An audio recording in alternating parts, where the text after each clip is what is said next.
Hey guys, in this video I'll show you how to find people on Pinterest. Now, you probably came here to search and typed maybe your friend's name or someone you know is popular on Pinterest, their name right here, right? You probably did not find results. Sometimes you see results right here, sometimes you did not. And when you go ahead and search something up, they actually go ahead and show you posts, right?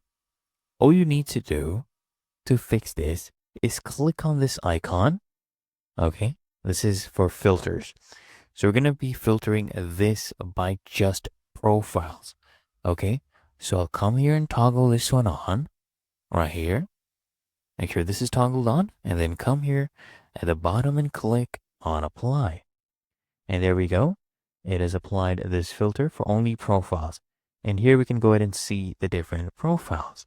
Okay, and we can find the person we were looking for. And it's really that easy and simple.